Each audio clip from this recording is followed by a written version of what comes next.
नमस्कार, आप देख रहे हैं न्यूज 18 राजस्थान। आपके साथ मैं हूं अभिषेक।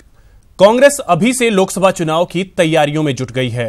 खासकर राजस्थान में कांग्रेस की माथापच्चीसी जारी है और 6 फरवरी को कांग्रेस ने पीसीसी में चुनाव समिति की बैठक भी बुलाई है। कांग्रेस की माथापच्चीसी, मिशन 25 के लिए चयन तेज। 6 फरवरी को महामंथन।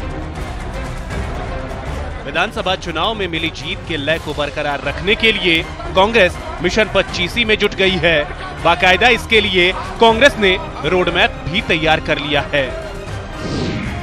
कांग्रेस में तेज हुई लोकसभा उम्मीदवारों के चयन की कवायद। 6 फरवरी को होगी कांग्रेस प्रदेश चुनाव समिति की बैठक। 6 फरवरी को 11 बजे पीसीसी में होगी प्रदेश चुनाव समिति की बैठक। लोकसभा उम्मीदवारों के चयन के मापदंडों पर चर्चा होगी। विधायकों को लोकसभा टिकट देने या ना देने पर भी होगा फैसला। कई सीटों पर विधायक भी कर रहे टिकटों की दावेदारी। चुनाव समिति की बैठक में उम्मीदवार चयन का फैसला हाईकमान पर छोड़ने का प्रस्ताव पारित हो सकता है। हालांकि सचिन पायलट साफ कर चुके हैं कि विधायकों को लोकसभा का टिकट नहीं मिलेगा। विधायक चुनाव लड़ेंगे नहीं लड़ेंगे, मुझे नहीं लगता कि जो व्यक्ति अभी चुनाव जीत के विधायक बना है उसको दोबारा सांसद का चुनाव लड़ने की बात आएगी, क्योंकि बहुत सी जिताऊ उम्मीदवार हमारे पास ऑलरेडी हैं। हमें तो उसमें शॉर्टलिस्ट करना है कि जीतने वाले 4-5 लोग इनमें से कौन सबसे उपयुक्त है। तो जिसने जो चुनाव लड़कर जनता का आशीर्वाद लिया एमएलए बनने का, उस व्यक्ति को मेरे ख्याल विधायक का काम करना होगा और चुनाव लड़ने के लिए बहुत सी उपयोग वाले उम्मीदवार हमारे पास मौजूद हैं। हालांकि मौजूदा विधायकों को लोकसभा चुनाव में टिकट देने या नहीं देने पर अभी पार्टी में स्थिति साफ नहीं है। अब प्रदेश चुनाव समिति की बैठक में इस पर फैसला होना है। कांग्रेस में करीब 5 लोकसभा सीटों पर विधायकों के नाम की चर्चा चल रही है। कई विधायक तो दावेदारी भी जता चुके हैं। विधायकों को टिकट देने पर पार्टी नेताओं का एक धड़ा समर्थन कर रहा है, जबकि कुछ वरिष्ठ नेताओं की राय विधायकों को लोकसभा का टिकट नहीं देने पर है। इसके पीछे वजह यह बताई जा रही है कि पार्टी के खुद के 100 विधायक हैं। ऐसे में विधायक अगर जीत जाता है और उनकी सीट पर उपचुनाव में अगर पार्टी की जीत नहीं होती है तो बहुमत का आंकड़ा कम हो सकता है। ऐसी स्थिति में निर्दलियों का सहारा लेना पड़ सकता है। हालांकि इन तर्कों के बीच लोकसभा टिकट पर आखिरी फैसला केंद्रीय चुनाव समिति और राहुल गांधी को करना है। तब तक विधायकों को टिकट देने या नहीं देने पर पार्टी के बीच मंथन जारी रहेगा। न्यूज 18 के लिए जयपुर से गोवर्धन चौधरी की रिपोर्ट। तो कांग्रेस के लिए ये एक बड़ी चुनौती है कि 25 कैंडिडेट वो लेकर के सामने आए और इसको लेकर के अब मंथन का दौर एक तरीके से कहें तो शुरू हो गया है। गोवर्धन हमारे सहयोगी इस वक्त हमारे साथ जुड़ गए हैं। गोवर्धन, जिस तरीके से हमने देखा कि विधानसभा चुनाव में भी कांग्रेस ने बहुत ही फूंक फूंक करके कदम उठाए और बहुत सोच समझ करके टिकट का वितरण किया, लोकसभा चुनाव में भी 25 सीटें हैं, महत्वपूर्ण है ये 25 सीटें, बहुत ही सोच समझ करके कांग्रेस अब आगे बढ़ रही है।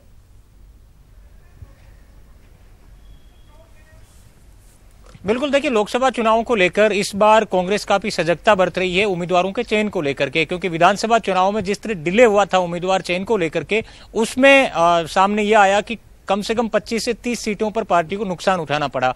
तो इससे सबक लेते हुए अब लोकसभा चुनाव में पार्टी बहुत पहले उम्मीदवारों की घोषणा करने की तैयारी कर रही है। इसको लेकर के जो दिल्ली में भी कल बैठक हुई थी और साथ साथ उम्मीदवार के चयन के साथ साथ में जो बूथ मैनेजमेंट है उस पर ज्यादा फोकस किया जा रहा है कि उम्मीदवार चयन का काम भी साथ साथ चले, साथ ही फील्ड में जो कार्यकर्ता हैं उनको भी एक्टिवेट करके और बूथ मैनेजमेंट पर खास फोकस करने को कहा गया है। कल जो दिल्ली में रणनीति बनी है उसके मुताबिक 250 से 300 नेताओं को मास्टर ट्रेनर बना करके और नीचे ग्राउंड पर बूथ मैनेजमेंट की ट्रेनिंग दी जाएगी और कार्यकर्ताओं को फरवरी लास्ट तक अपने अपने बूथ पर काम शुरू करने का टास्क भी दे दिया जाएगा।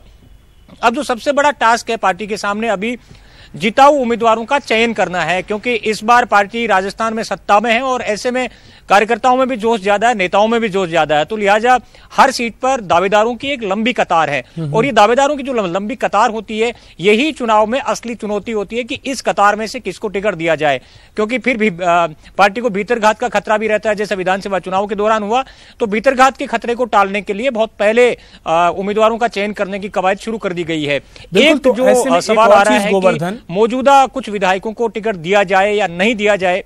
बिल्कुल, तो ऐसे में जो ये आप जिक्र कर रहे थे कि मौजूदा जो विधायक हैं उनको टिकट दिया जाए या ना दिया जाए, ये एक बड़ी चुनौती कांग्रेस के सामने हो सकती है, क्योंकि खबर यह है कि कुछ विधायकों ने दावेदारी पेश भी कर दी है।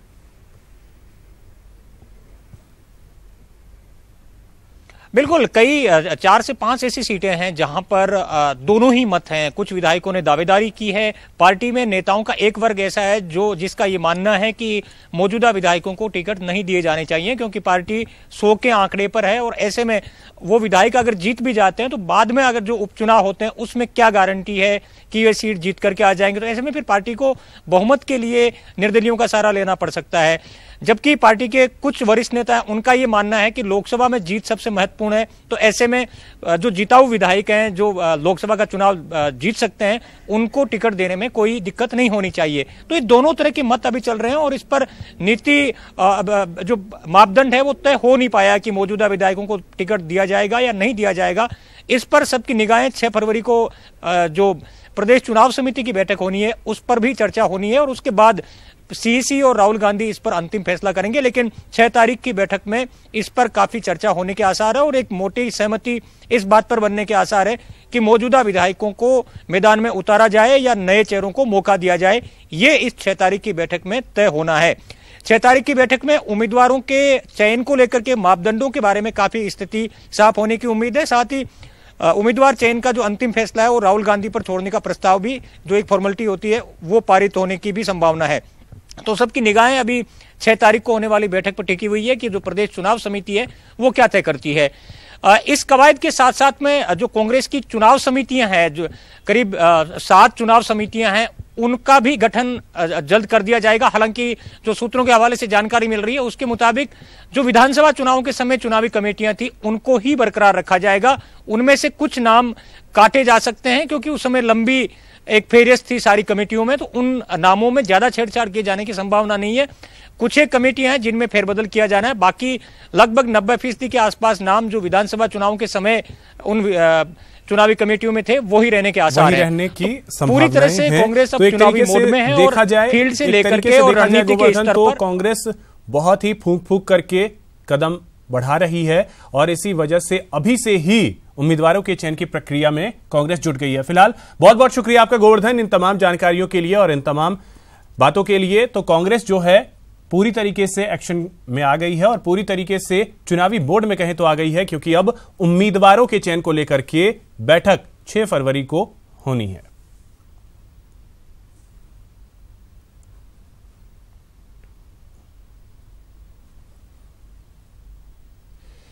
तीस साल बाद पटना के गांधी मैदान में कांग्रेस अध्यक्ष राहुल गांधी ने सफल रैली कर दम दिखाया। तो तेजस्वी यादव ने राहुल की दावेदारी का समर्थन कर कांग्रेस संग एकजुटता दिखाई। वहीं राजस्थान समेत कांग्रेस शासित राज्यों के सीएम ने बिहार में अपना विकास मॉडल पेश कर मिशन 2019 की जंग की दिशा तय कर दी।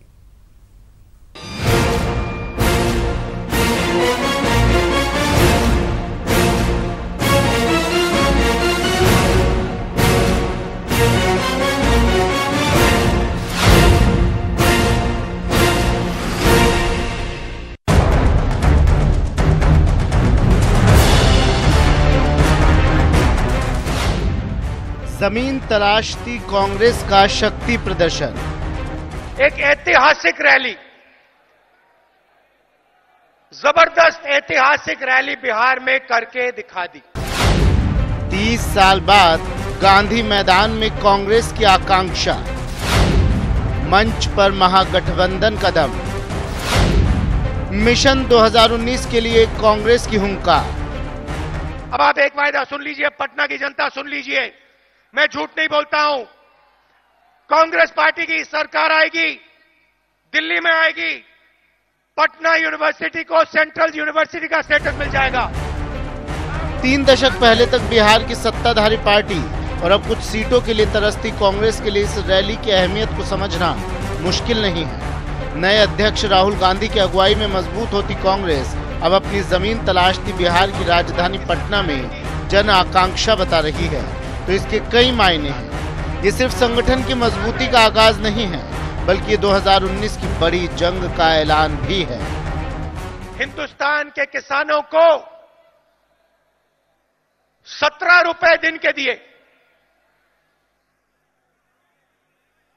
किसान के परिवार के व्यक्ति को 3.5 रुपए दिन के नरेंद्र मोदी जी की सरकार देती है, और धड़ाधड़ पूरी बीजेपी पार्लियामेंट हाउस में ताली बजाती है।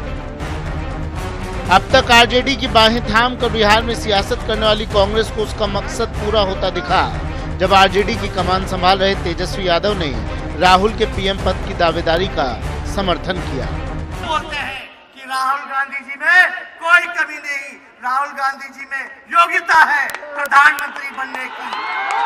अगर आप प्रधानमंत्री बने तो हमारे बिहार पे विशेष ध्यान करके आप लोगों को, नौजवानों को, किसानों को, मजदूरों को जो उनका अधिकार बनता है वो आप दिलाने का काम कीजिए। राजस्थान, मध्य प्रदेश और छत्तीसगढ़ में सत्तासीन कांग्रेस के मुख्यमंत्रियों की मौजूदगी ने बिहार में भी कांग्रेस के संगठन को एक बार फिर दौड़ने को तैयार करने के लिए कवायद की, तो उसका रंग भी दिखा।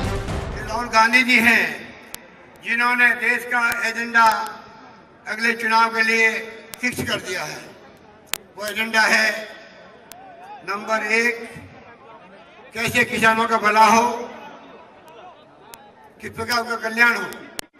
नंबर 2, किस प्रकार से युवाओं को रोजगार मिले।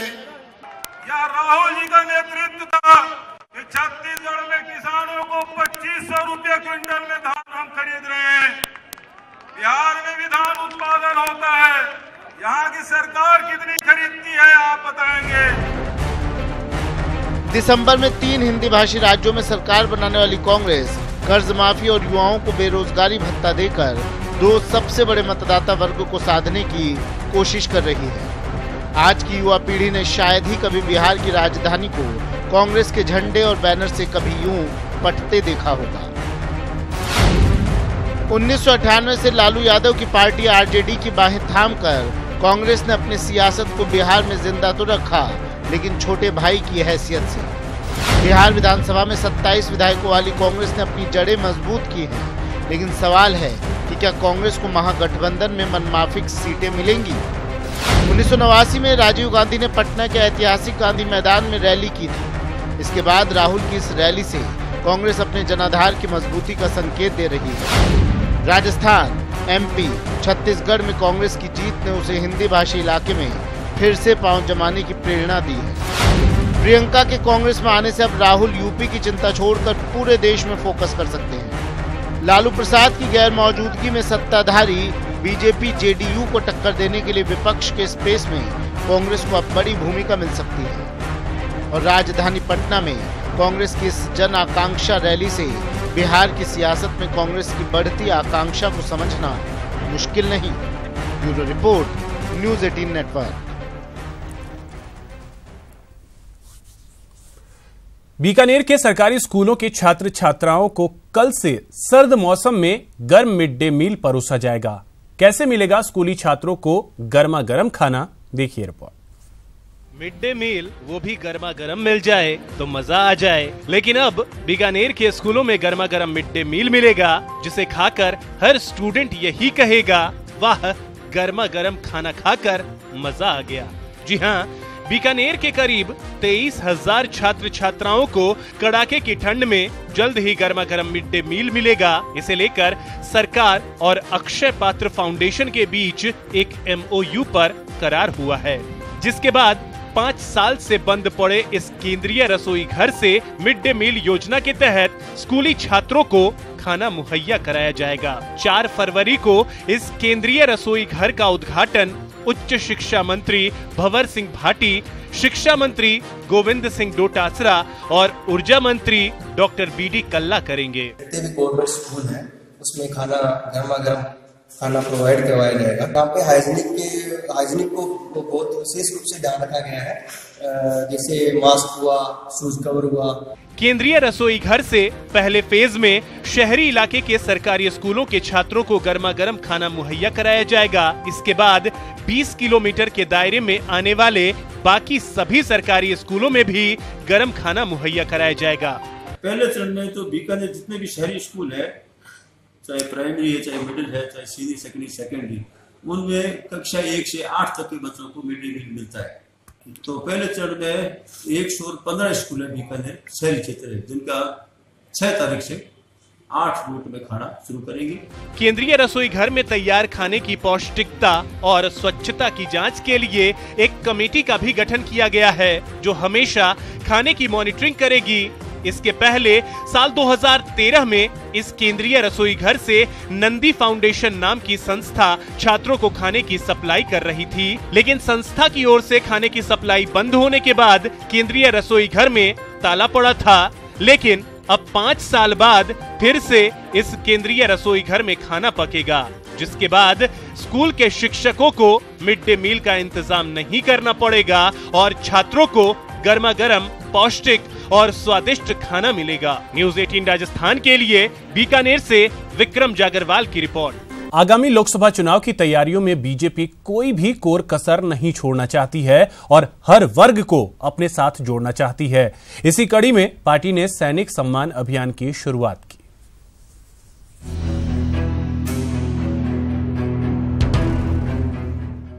सेना संग मोदी सरकार, सुरक्षित हुआ देश परिवार, इसी थीम के साथ केंद्रीय मंत्री राज्यवर्धन सिंह राठौड़ ने सैनिक सम्मान समारोह का शुभारंभ किया। जयपुर के बीजेपी प्रदेश कार्यालय में हुए इस कार्यक्रम में उन्होंने सैनिकों के साथ साथ पूर्व सैनिकों को भी पार्टी की ओर से सम्मानित किया। इस कार्यक्रम में पूर्व बीजेपी प्रदेश अध्यक्ष अशोक परनामी और प्रेम सिंह बाजौर सहित कई गणमान्य लोग मौजूद रहे। आपके जिस तरह कमांडर होते थे, उस तरह आज भारतीय जनता पार्टी और पूरे देश के पास एक कमांडर मिला है हमें। एक ऐसा कमांडर जिसने आप ही की तरह अपने परिवार को छोड़कर पूरे देश को अपना परिवार बना लिया।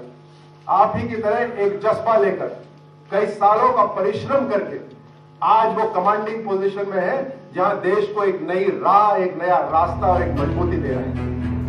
इस अभियान के तहत बीजेपी 1 महीने में विभिन्न कार्यक्रमों के जरिए सैनिकों को पार्टी से जोड़ने का काम करेगी, जिसमें 10 से 16 फरवरी सैनिक संपर्क सप्ताह मनाया जाएगा, जबकि 15 फरवरी से 1 मार्च तक सैनिक सम्मान समारोह आयोजित किया जाएगा।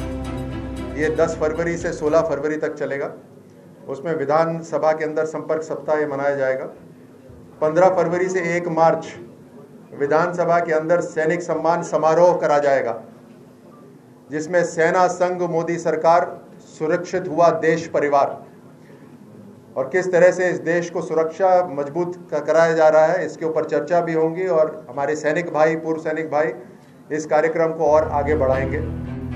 विधानसभा चुनाव में कांग्रेस से मात खाने के बाद बीजेपी पर लोकसभा चुनाव 2014 का प्रदर्शन दोहराने का दबाव है। ऐसे में पार्टी समाज के हर वर्ग को खुश करने की कोशिश में जुटी हुई है। जयपुर से न्यूज़ 18 के लिए सतवीर सिंह की रिपोर्ट। आदर्श क्रेडिट कोऑपरेटिव सोसाइटी लिमिटेड ने एक बड़ी डील साइन की है। सोसाइटी के प्रबंध निदेशक की ओर से रोहित मोदी ने इस करार को मंजूरी दी। बता दें कि फाइनेंस की गई संपत्तियों के बेचान के लिए डील हुई, जिसके चलते आदर्श क्रेडिट कोऑपरेटिव सोसाइटी लिमिटेड को 9,711 करोड़ रुपए मिलेंगे।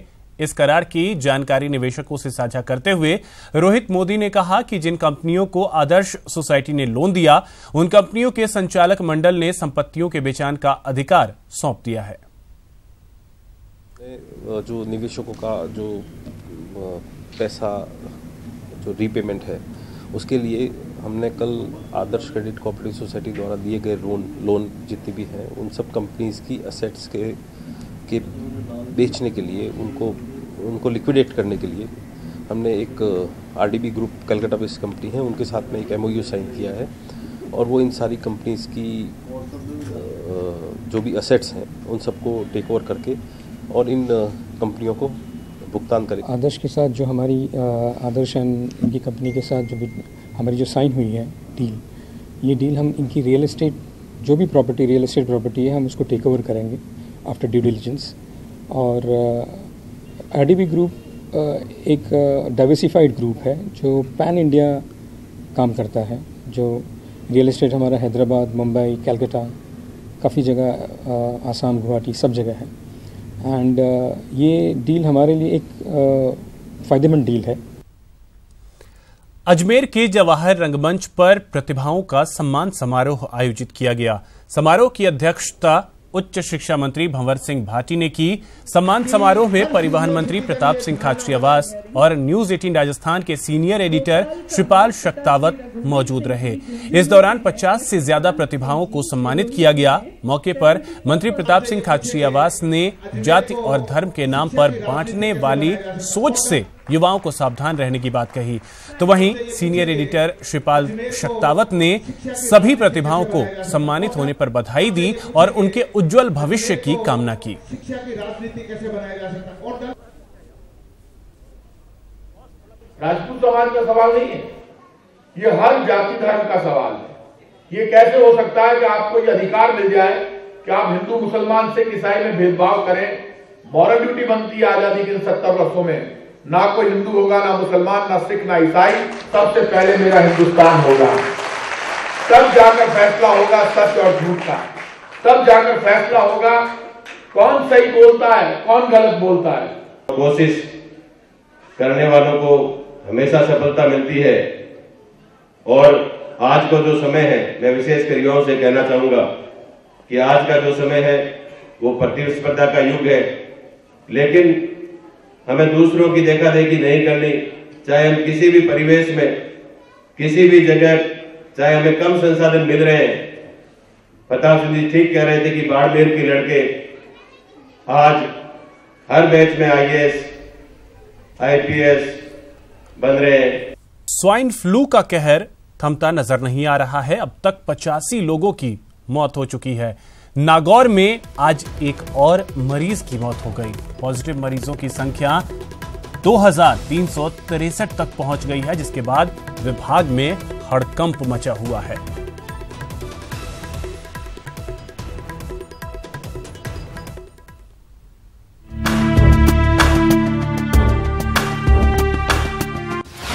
नहीं थम रहा स्वाइन फ्लू का कहर। अब तक 84 लोगों ने तोड़ा दम। पॉजिटिव मरीजों की संख्या पहुंची 2000 के पार। विभाग में मचा हड़कंप। जिस स्वाइन फ्लू को सूबे के चिकित्सा मंत्री मौसमी बीमारी बताते नहीं थकते, वो लाइलाज साबित हो रहा है। जानलेवा वायरस से निपटने में सरकार बुरी तरह नाकाम नजर आ रही है। मौत के बढ़ते आंकड़े चिकित्सा विभाग के दावों की पोल खोल रहे हैं। तभी स्वाइन फ्लू से पिछले एक महीने में 84 लोगों की जान जा चुकी है। 2000 से ज्यादा मरीजों में इस रोग के लक्षण पाए गए हैं। 90 के आसपास लोगों की मृत्यु अब तक हो चुकी है ना। 89 का कल रात तक का आंकड़ा था। 90 के आसपास की मृत्यु हो चुकी है और राजस्थान के स्वास्थ्य मंत्री कहते हैं कि ऐसी मौतें होती रहती हैं। जहां सरकार को इसको प्राथमिकता से लेना चाहिए था, वार फुटिंग के ऊपर काम करना चाहिए था, सब लोगों को, विभिन्न सामाजिक राजनीतिक संगठनों को भी साथ खड़ा करते, जागरण करते। जिन मरीजों में स्वाइन फ्लू के लक्षण पाए गए हैं, उनकी और उनके परिजनों की हालत की आसानी से कल्पना की जा सकती है। हालत यह है कि मामूली से मामूली बीमारी में भी लोग बुरी तरह भयभीत हो जा रहे हैं। जांच के नाम पर निजी अस्पताल वाले चांदी कूट रहे हैं। आम आदमी खुद को बेबस पा रहा है और सरकार लाचार नजर आ रही है। और ये हाल तब जब गहलोत सरकार स्वाइन फ्लू पर गंभीरता दिखाती रही है। चिकित्सा अधिकारियों को इस जानलेवा वायरस से निपटने के लिए कड़े दिशा निर्देश जारी करती रही है। चिकित्सा मंत्री रघु शर्मा खुद स्वाइन फ्लू पर लगाम लगाने के लिए प्रदेश भर के दौरे पर हैं, पर हालात हैं कि सुधरने की बजाय बिगड़ते जा रहे हैं। क्या इस जानलेवा वायरस से निपटने का कोई उपाय नहीं है? कहीं ऐसा तो नहीं कि रघु शर्मा जिस स्वाइन फ्लू को मौसमी बीमारी बता रहे हैं, उसकी विदाई मौसम के साथ ही होगी। पर जब तक ऐसा नहीं होता, तब तक जनता स्वाइन फ्लू का दंश झेलने के लिए मजबूर है। Bureau report, news 18 Rajasthan.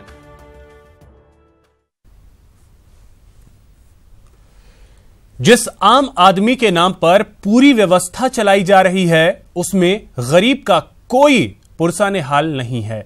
जी हां, तमाम दावों के बावजूद ओहदेदारों तक गरीब की गुहार नहीं पहुंचती। दौसा से ऐसी ही एक खबर आई है। तुम्हारी फाइलों में गांव का मौसम गुलाबी है। अगर ये आंकड़े झूठे हैं, ये दावा किताबी है। 70 साल की बुजुर्ग गुलाब देवी की आंखों की रोशनी धुंधला चुकी है, फिर भी वह बच्चों की आइसक्रीम को सहारा देने वाली डंडी बनाने का काम करती है। इससे उसे सुकून तो मिल जाता है, पर वह अपनी अंधी विधवा बहू, पोता और खुद के पेट की आग को शांत नहीं कर पा रही। दिन रात कड़ी मेहनत के बाद डंडी बनाने के काम से प्रतिदिन 15 रुपए ही मजदूरी मिलती है। सारा दिन में 3 किलो चिल्लू से रात में भी चिल्लू, दिन में भी चिल्लू, जब 15 रुपया पैदा है। और कोई सार को अड़ोसी पड़ोसी दे जा, कोई कौन दे जा कोई। मेरे पापा जी की मौत 3-4 साल पहले हो गई थी। मेरे दादाजी बीमार थे, उनके पंखा उठा था, वो ख़त्म हो गए। उनके बाद मेरे पापा जी ख़त्म हो गए। पापा जी के बाद फिर मैं सरकारी स्कूल में पढ़ता हूँ। ऐसा नहीं है कि गुलाब देवी ने सरकारी योजनाओं का लाभ लेने की कोशिश नहीं की। उसने पड़ोसियों के कहने पर नगर परिषद से लेकर कलेक्ट्रेट तक सब जगह चक्कर लगाए, लेकिन ना तो किसी ने बीपीएल में नाम जोड़ा और ना किसी दूसरी योजना में। हमको गेहूँ नहीं मिलता और यहाँ के जा रहे जो भी पड़ोसी हैं वो आसपास के, उन सबों को गेहूँ मिलता है। हम कलेक्ट्रेट में चले गए, नगर पालिका में भी कागजों के लेके चले गए, पर वहाँ से गेहूँ का वो चल ही नहीं हुआ। हमारा सब बस ऐसे आगे पीछे करते रहते हैं। दौसा शहर के लालसोट रोड पर राजकीय अस्पताल के नजदीक रहने वाला दलित परिवार पीने के पानी को भी मोहताज है। गरीबों के लिए सरकार न जाने कितनी योजना बनाती है, कितना बजट जारी करती है, लेकिन धरातल की स्थिति पूरी तरह विपरीत है। यह एक दौसा का परिवार है, आज भी गरीबी का दंश झेल रहा है। इस घर में ना तो रसोई गैस है, ना बिजली का कनेक्शन है। इस परिवार को संभालते हैं, लेकिन सरकार और प्रशासन ने शायद इस परिवार की तरफ से नजरें फेर ली। ऐसे में न तो यहाँ पर 2 रुपये किलो गेहूँ मिलता है और न ही इस परिवार का बीपीएल में नाम दर्ज है। आशीष शर्मा, न्यूज 18, दौसा। जयपुर के सांगानेर की करते हैं, जहां बदमाशों के हौसले इतने बुलंद हो गए हैं कि यहां बंदूक की नोक पर व्यापारी से 1.5 लाख रुपए लूट लिए गए।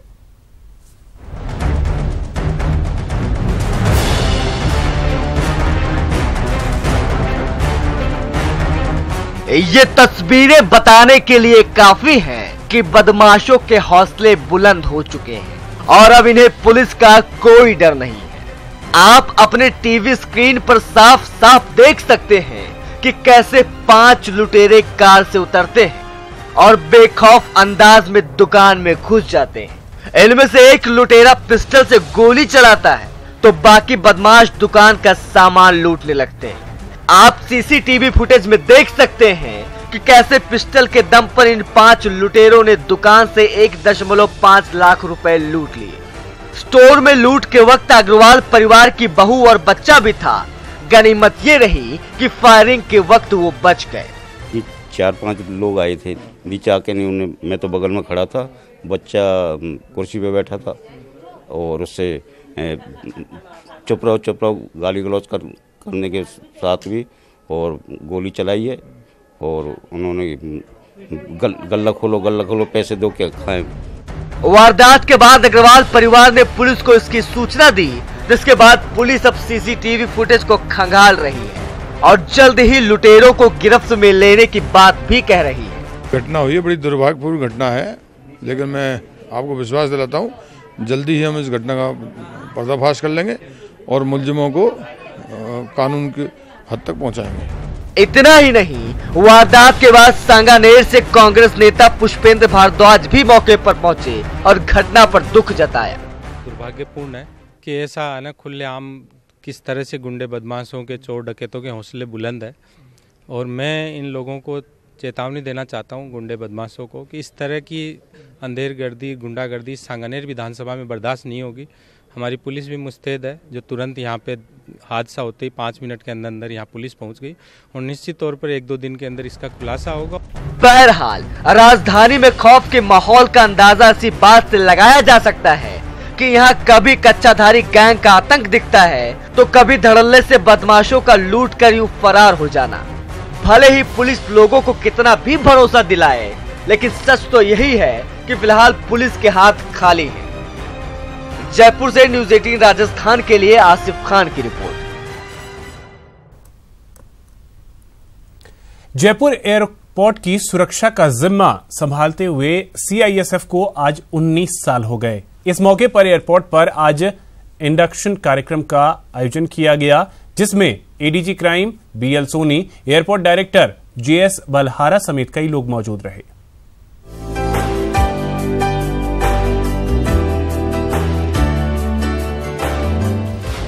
एयरपोर्ट पर सीआईएसएफ का इंडक्शन कार्यक्रम। जयपुर एयरपोर्ट की सुरक्षा का जिम्मा संभालने के 19 वर्ष पूरे। सीआईएसएफ को मिला था सबसे पहले जयपुर एयरपोर्ट की सुरक्षा का जिम्मा। ADG crime BL Soni, airport director JS Balhara रहे मौजूद। जवानों ने एयरपोर्ट से निकाली बाइक रैली। जयपुर एयरपोर्ट पर तैनात सीआईएसएफ यूनिट का 19वां इंडक्शन डे और सीआईएसएफ का गोल्डन जुबली ईयर सेलिब्रेशन किया गया। इस मौके पर ADG crime BL Soni, Jaipur airport director JS Balhara समेत कई लोगों ने केक काटकर मौके को खास बनाया और सीआईएसएफ के अधिकारियों और जवानों की हौसला अफजाई की। आज इस अवसर पर मैंने सीआईएसएफ के सभी अधिकारियों को, जवानों को शुभकामनाएं दी हैं और साथ ही एक पुलिस अफसर होते हुए मैंने जो भी कुछ मैं कह सकता हूं कि कैसे हम अपने आप को हमेशा अपग्रेड रखें, अपडेटेड रखें और जनता की सेवा एक मुस्कुराहट के साथ करें। हमें, क्योंकि सुरक्षा एक बहुत ही अभिन्न अंग होता है किसी भी एयरपोर्ट का, तो खुशी है हमें कि 19 साल जो बीते सीआईएसएफ के साथ कोई भी ऐसी मेजर दुर्घटना इस एयरपोर्ट पे नहीं हुई और सीआईएसएफ ने बहुत अच्छी तरह यहाँ पर सुरक्षा की कमांड संभाल रखी है। 10 मार्च 1969 को स्थापित सीआईएसएफ आज देश में 61 एयरपोर्ट की सुरक्षा का जिम्मा संभाल रहा है, जिसकी संख्या भविष्य में और बढ़ेगी। और बहुत सफलतापूर्वक अपने 19 वर्ष पूर्ण किए हैं। एक एयरपोर्ट से आज हम 61 एयरपोर्ट्स पे पहुंचे हैं अपने कर्तव्य प्रति निष्ठा और ईमानदारी से। दरअसल कंधार अपहरण कांड के बाद एयरपोर्ट की सुरक्षा को लेकर सवाल उठने लगे थे। ऐसे में सीआईएसएफ को इसकी सुरक्षा की जिम्मेदारी सौंपी गई थी और उसकी शुरुआत 3 फरवरी 2000 को जयपुर से की गई। तब से लेकर आज तक सीआईएसएफ इस जिम्मेदारी को बखूबी निभा रहा है। यही वजह है कि देश के बाकी एयरपोर्ट्स की सुरक्षा भी सीआईएसएफ को सौंपी जा रही है। न्यूज़ 18 राजस्थान के लिए जयपुर से दीपक व्यास की रिपोर्ट। जयपुर में आज मैराथन का आयोजन किया गया। जेएलएन मार्ग पर आयोजित ये मैराथन 5 चरणों में बांटी गई है। सबसे पहले 42 किलोमीटर की फुल मैराथन हुई, उसके बाद हाफ मैराथन हुई जो 21 किलोमीटर की थी, फिर 10 किलोमीटर की मैराथन आयोजित की गई, उसके बाद 6 किलोमीटर की मैराथन आयोजित हुई और आखिरी में ड्रीम मैराथन आयोजित हुई, जिसमें शहर के स्कूली बच्चों ने बढ़ चढ़कर हिस्सा लिया। इस दौरान डीजीपी राजस्थान कपिल गर्ग, मंत्री शांति धारीवाल, प्रताप सिंह खाचरियावास, बीडी कल्ला समेत कई लोग मौजूद रहे। इतनी बड़ी तादाद में मैराथन में भाग लेने के लिए जो लोग आए हैं और जिन्होंने प्रेरित किया है और जिन्होंने ऑर्गेनाइज किया है, मैं तो उनको धन्यवाद देता हूँ। ये अवेयरनेस का संदेश जो है पूरे देश में जाता है इस बात का, और ये संख्या जो बढ़ती जा रही है मैराथन में भाग लेने के लिए और इस तरीके के ऑर्गेनाइजेशन जो ऑर्गेनाइज किए जा रहे हैं, जगह जगह ऑर्गेनाइज किए जा रहे हैं, ये निश्चित तौर पर जो है एक बहुत बढ़िया साइन है। जयपुर के लोग बड़े जिंदा दिल है। कोई फेस्टिवल हो, इवेंट हो, उसको जिंदा दिली से पार्टिसिपेट करना, जिंदा दिली से उसका आनंद लेना, ये बहुत बड़ी बात है। जयपुर नगरी है, या ठाकुर जी की मंगला में हजारों लोग इकट्ठे हो जाते हैं। इससे एक बात साबित हो गई है, जयपुर जीना आता है, जयपुर को ज़िंदगी में आगे बढ़ना आता है और जयपुर के लोग दीवाने हैं।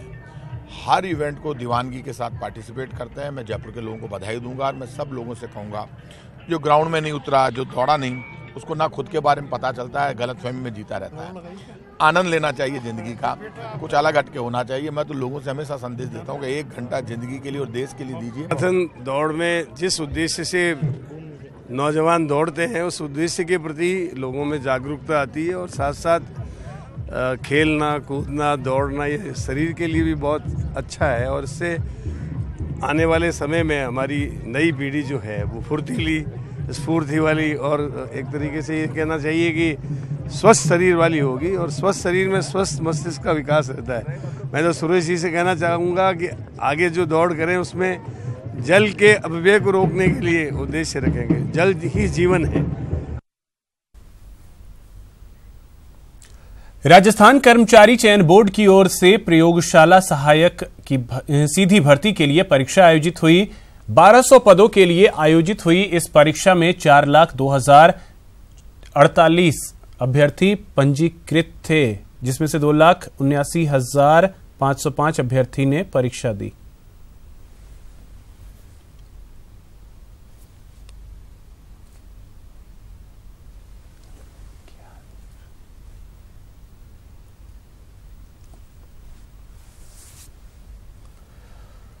उधर कोटा में सैकड़ों छात्रों को रेलवे की लापरवाही का शिकार होना पड़ा, जिसके चलते कई छात्र प्रयोगशाला सहायक सीधी भर्ती की परीक्षा नहीं दे पाए। गुस्साए छात्रों ने कोटा जंक्शन के बाहर प्रदर्शन कर परीक्षा को फिर से कराने की मांग की है। इसी हंगामे के बीच हमारे संवाददाता शाकिर अली ने परीक्षार्थियों से बात की। कोटा रेलवे स्टेशन के बाहर हंगामे का माहौल है और हंगामा इस बात का है कि कई सारे परीक्षार्थी यहाँ पर एग्जाम देने पहुंचे थे, लेकिन ट्रेन देरी से पहुंची है, इस वजह से परीक्षा से वंचित रह गए। ये तमाम विद्यार्थी जो है परीक्षा नहीं दे सके हैं। रेलवे प्रशासन से भी ये मांग कर रहे हैं कि ट्रेन देरी से आई है उसका खामियाजा वो क्यों भुगते। तो वहीं उन्होंने सरकार से भी ये मांग कर रहे हैं कि परीक्षा दोबारा से कराई जाए, क्योंकि हजारों की तादाद में यहाँ पर विद्यार्थी पहुंचे थे। 29,000 विद्यार्थी जो है प्रयोगशाला सहायक की भर्ती में यहाँ पर पहुंचे थे। इसके अलावा एक आरपीएफ की परीक्षा भी यहाँ पर आयोजित होनी थी आज, लेकिन ट्रेन देरी से पहुंचने की वजह से यहाँ पर कई सारे परीक्षार्थी वंचित रह गए हैं। पुलिस का इंतजाम यहाँ पर किया गया है, पुलिस के जवानों को यहाँ पर बुलाया गया है ताकि कोई बड़े हंगामे की यहाँ पर तस्वीर ना बने। लेकिन युवा जो वंचित रह गए हैं उनसे हम बात करने की कोशिश करते हैं, क्या कहना है उनका, क्योंकि जिस तरह से वो वंचित रह गए। जी, कितनी तैयारी थी आप लोगों की परीक्षा को लेकर? बहुत तैयारी थी, 2 साल से तैयारी है हमारी। 2 साल से तैयारी कर रहे हैं। 2 साल से तैयारी कर रहे हैं। बहुत खर्चा उठाया हमने, बहुत खर्चे के हिसाब से घर वालों के पास पैसे नहीं है, बहुत खर्चा उठाया। चलिए इसी के साथ इस बुलेटिन में इतना ही। नमस्कार।